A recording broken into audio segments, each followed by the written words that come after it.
¿Qué pensarías si te digo que en estos tiempos donde se habla de sinodalidad, la Virgen María no respetó la inculturación de los indígenas cuando tuvo la aparición, por ejemplo, con el indio Coromoto? Pareciera que en vez de buscar integrar la fe a lo que ellos tenían, quiso transformar, sacar algo que no servía e incorporar algo de manera voluntaria, aunque con un lenguaje contundente, firme, de autoridad, incorporar lo que realmente salvaba. Pues justamente de eso quiero hablarte en este nuevo episodio de Opinión de un laico, donde la Virgen María, al parecer, no respetó la cultura de los indios. Esta, esta realidad o esto que quiero compartir ciertamente tiene un poco de sarcasmo. María, por excelencia, la madre de nuestro Señor, si algo fue realmente, fue una mujer respetuosa y fiel. De María se conoce solamente en toda su historia una palabra que la puede definir de muchas, y quizás no voy a usar la más apropiada, pero una palabra que la define perfectamente es fidelidad. Fidelidad a Dios. El que es fiel no cuestiona, obedece. Quizás por eso viene el término: he aquí la esclava del Señor, hágase en mí según tu palabra.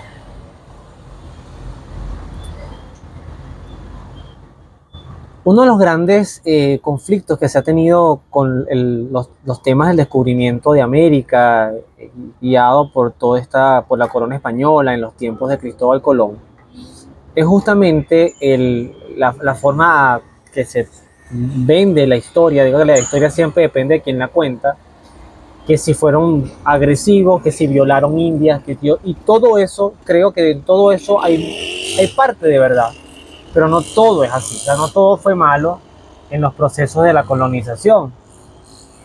Ya la sola palabra colonización en estos tiempos puede hacer ruido, pero no todo fue malo, hay que decirlo. A través de este proceso vinieron muchos misioneros extraordinarios, que además evangelizaron de norte a sur todo el continente y nos regalaron nuestra fe, nos dieron el regalo de nuestra fe. Entonces, ciertamente, guiados más, en mi caso, más por el interés y la impresión de defender a Dios y de llevar a Dios, que por lo que pueda pensar la gente.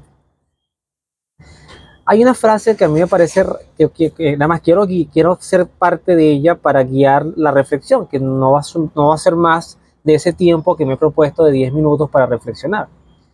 La Virgen María le dice al indio Coromoto: salgan del bosque y vayan donde los blancos. Usted esa palabra, hoy dirían una palabra racista.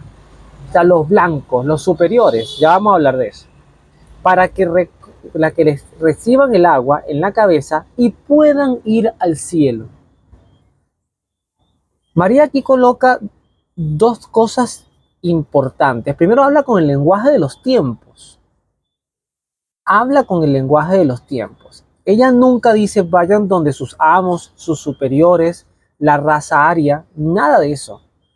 María sabía que en ese tiempo la manera de definir las clases sociales o las realidades sociales, más que clases, realidades, era entre indios, negros, blancos, mestizos. De hecho, sí lo aprendía uno en el colegio y no pasaba nada. Nadie salía ofendido por eso. Ciertamente la comunidad indígena contaba a nivel social, esto me lo discutió una vez una profesora en la universidad y lo voy a decir porque es que hoy pareciera que no se puede hablar de nada porque todo el mundo se ofende. Ya yo me gradué y eso quedó hace más, ya van a ser 20 años atrás, así que lo voy a decir porque además fue empezando la universidad, entonces sí, sería como el 2002, 2003 por allá. Y yo le decía, oye, cuando estos colonizadores llegan acá se dan cuenta de que los indios andaban prácticamente desnudos, que ellos tenían barcos grandes de vela, estos tenían peñeros, posiblemente los métodos de pesca. O sea, éramos una comunidad tecnológicamente, civilmente, inclusive a razón de leyes y de distribución de poderes, y posiblemente también hasta con temas de pena, como cómo gestionaban las muertes y los sacrificios, podríamos decir que tenemos una connotación diferente, pero muy primitiva con respecto a lo que representaría hoy Occidente.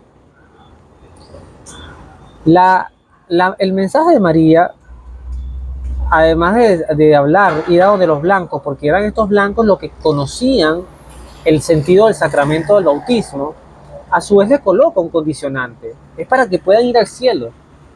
O sea, María no toma elementos de ellos, solamente lo que hay en la naturaleza, el agua, por ejemplo, pero no toma elementos de ellos, del Dios de ellos, de los ritos de ellos, de la Pachamama, no. María lleva el mensaje hacia lo sacramental, hacia lo que la iglesia predica, hacia lo que ha constituido su hijo, además, porque los sacramentos, como lo define el catecismo de la Iglesia Católica, son signos sensibles de la gracia de Jesús. Entonces no son cualquier cosa. Por eso es peligroso y por eso toma a nuestra Madre del Cielo como modelo, no porque yo lo diga. Es peligroso querer nosotros hacer un proceso de evangelización dejando todo intacto en las culturas, en la persona, en el ser. Porque la evangelización es transformación. Tanto así que fíjense que Jesús hasta cambiaba los nombres. Ya no te llamarás Simón, te llamarás Pedro.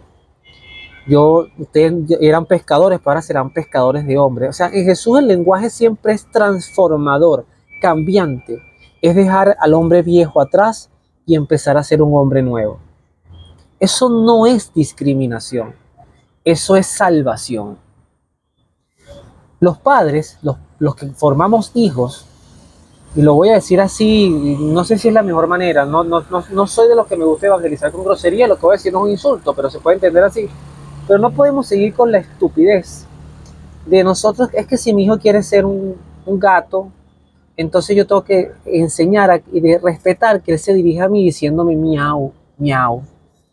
Es que mi hijo quiere ser un perro, entonces yo tengo que respetar que él me pase la lengua en vez de que él me dé un beso.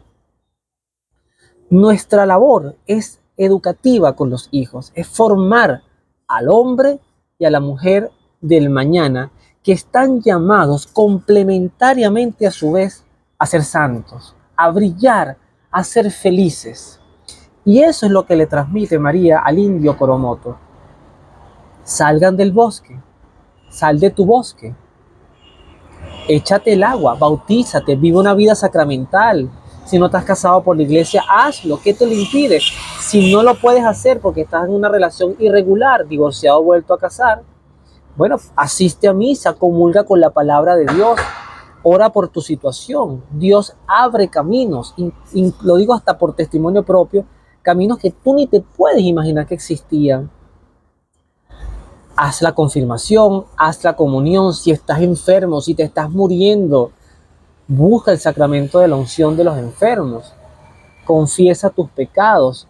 Y todo eso se resume, para mí esto es un mensaje sacramental, busca la gracia que te va a acercar a la salvación, al perdón, al amor de Dios. Cuestionar eso, repito, por la tontería de querer ser más misericordiosos que Dios, más respetuosos que Dios, no la compro. No la compro. Y cierro con esto. ¿Qué necesidad tenía Juan el Bautista de meterse en ese rollo que no era de él, de que Herodías, la esposa de Filipo, era hermano de Herodes, estuviera con Herodes y no con Filipo? O sea, eso era un adulterio infragante. ¿Qué necesidad tenía él de eso? La mejor respuesta la escuché una vez en la película de Sefirelli, donde decía Juan, es que si yo no denuncio ese pecado, Dios me va a pedir cuentas por tu alma. Y a eso sí hay que tenerle respeto, temor. Porque cuántas almas como catequistas, como sacerdotes, como pastores, como consagrados, como padres, como vecinos, como maestros, pasan por nuestras manos esperando el mensaje transformador, y nosotros lo que hicimos fue embalsamarlos en sus propios errores y pecados. Dejo esa reflexión allí y creo que con ello hago el cierre de este episodio. Dios te bendiga, nos vemos en la